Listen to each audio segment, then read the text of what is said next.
नमस्कार मित्रों, जय श्री कृष्णा, जय श्री द्वारकाधीश। आज हम गीता का ज्ञान भाग 1 यानी अध्याय 1 और अध्याय 2 का सार पढ़ेंगे।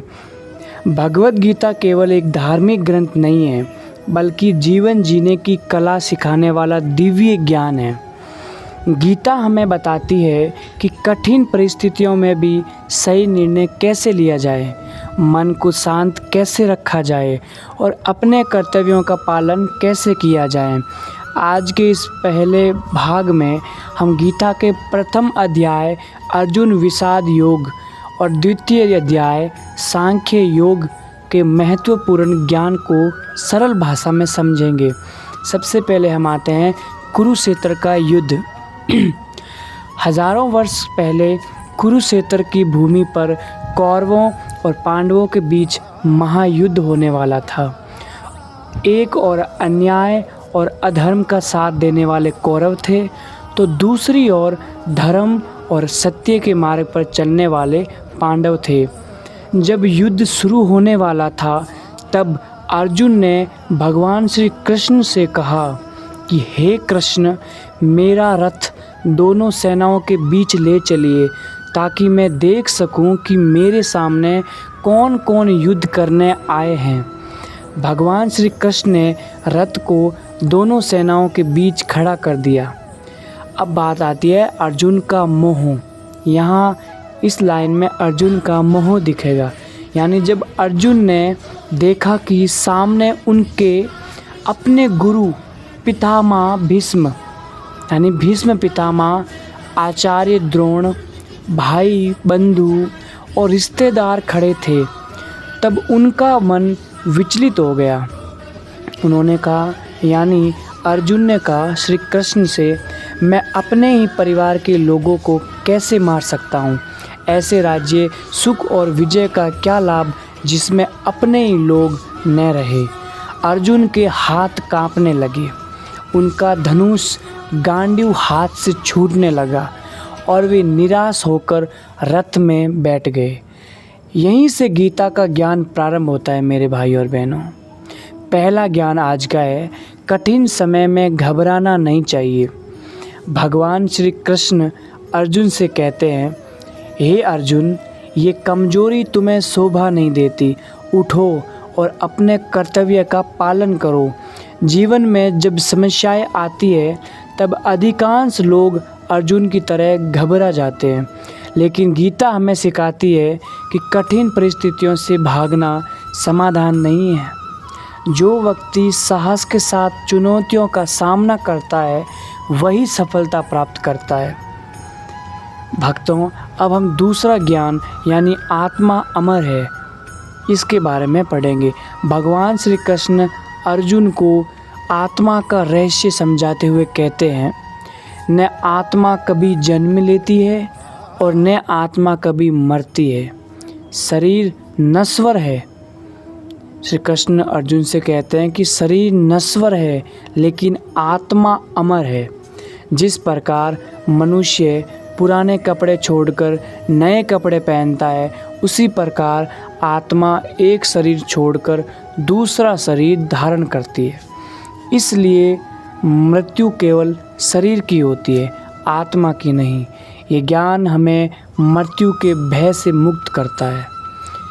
आज हम पढ़ेंगे तीसरा ज्ञान, परिवर्तन संसार का नियम। भगवान श्री कृष्ण कहते हैं, जो जन्मा है उसकी मृत्यु निश्चित है, और जो मर गया है उसका पुनर्जन्म भी निश्चित है। इस संसार में कुछ भी स्थायी नहीं है। बचपन, युवावस्था और वृद्धावस्था सब बदलते रहते हैं। सुख बदलता है, दुख बदलता है, परिस्थितियाँ बदलती है। इसलिए किसी भी परिस्थिति में अत्यधिक दुखी या अत्यधिक प्रसन्न नहीं होना चाहिए कभी भी।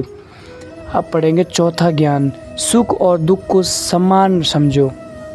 श्री कृष्ण कहते हैं, हे अर्जुन, सुख और दुख, लाभ हानि और जीत और हार को समान समझकर अपना कर्तव्य करो। जीवन में हर व्यक्ति सुख भी देखता है और दुख भी देखता है। यदि छोटी सफलता पर अहंकार और छोटी असफलता पर निराशा आ जाए तो मन कभी शांत नहीं रह सकता। जो व्यक्ति हर परिस्थिति में संतुलित रहता है वही सच्चा ज्ञानी कहलाता है। अब पढ़ेंगे 5वां ज्ञान, कर्म करना हमारा अधिकार है। गीता का सबसे प्रसिद्ध उपदेश है कर्मण्येवाधिकारस्ते मां फलेषु कदाचन। अर्थात इस श्लोक का अर्थ है तुम्हारा अधिकार केवल कर्म करने में, फल पर नहीं। भगवान श्री कृष्ण कहते हैं कि मनुष्य को अपना कार्य पूरी ईमानदारी और मेहनत से करना चाहिए। फल देना भगवान का कार्य है। यदि हम केवल परिणाम को चिंता करते रहेंगे तो हमारा मन अशांत रहेगा, लेकिन यदि हम कर्म पर ध्यान देंगे तो सफलता भी मिलेगी और मन की शांति भी बनी रहेगी। अब पढ़ते हैं 6ठा ज्ञान, आलस्य सबसे बड़ा शत्रु है हमारा। गीता हमें सिखाती है कि कर्म से भागना उचित नहीं है। बहुत से लोग भाग्य के भरोसे बैठ जाते हैं और मेहनत नहीं करते, लेकिन भगवान श्री कृष्ण स्पष्ट कहते हैं कि कर्म किए बिना जीवन नहीं चलता है। जो व्यक्ति मेहनत करता है भगवान भी उसी की सहायता करता है। अब पढ़ते हैं 7वां ज्ञान, स्थिर बुद्धि वाला व्यक्ति कौन है। अर्जुन भगवान से पूछते हैं स्थिर बुद्धि वाले व्यक्ति की पहचान क्या है। तब श्री कृष्ण बताते हैं ये बात ध्यान से सुनना मेरे भक्तों। श्री कृष्ण कहते हैं जो व्यक्ति इच्छाओं के पीछे नहीं भागता, जो सुख दुख में समान रहता है, जो क्रोध और लाभ पर नियंत्रण रखता है, वही स्थिर बुद्धि वाला व्यक्ति है। यानी भगवान श्री कृष्ण कहना चाहते हैं कि जो अपनी इच्छाओं के पीछे नहीं भागता है, सुख दुख को समान समझता है, क्रोध लाभ में समान समझता है, नियंत्रण रख सकता है, वही स्थिर बुद्धि वाला व्यक्ति है। ऐसा व्यक्ति परिस्थितियों का दास नहीं बनता, बल्कि परिस्थितियों को संभालना चाहता है। 8वां ज्ञान, क्रोध विनाश का कारण है। भगवान कहते हैं विषयों का चिंतन करने से आसक्ति पैदा होती है, आसक्ति से इच्छा पैदा होती है, इच्छा पूरी न होने पर क्रोध उत्पन्न होता है। क्रोध से बुद्धि नष्ट हो जाती है और बुद्धि नष्ट होने पर मनुष्य का पतन हो जाता है। इसलिए मनुष्य को अपने मन और इंद्रियों पर नियंत्रण रखना चाहिए। अब हम पढ़ेंगे 9वां ज्ञान, मन की शांति कैसे मिलेगी। जिस व्यक्ति की इच्छाएं अनंत होती है उसे कभी शांति नहीं मिलती, लेकिन जो व्यक्ति संतोषी है, ईश्वर में विश्वास रखता है और अपने कर्तव्यों का पालन करता है, उसके जीवन में शांति आती है। गीता का संदेश है कि बाहरी वस्तुओं में नहीं बल्कि अपने भीतर शांति खोजो। आज हम पहला भाग पढ़ा है हमने गीता का, उसका पूरा निष्कर्ष अभी मैं आपको बताने वाला हूँ, सुनिए। मित्रों, आज हमने गीता के प्रथम और द्वितीय अध्याय के महत्वपूर्ण ज्ञान को समझा है। इन अध्यायों में हमें सीख मिलती है कि कठिन समय में घबराना नहीं चाहिए। दूसरा, आत्मा अमर है। तीसरा, परिवर्तन संसार का नियम है। चौथा, सुख दुख में समान रहना चाहिए।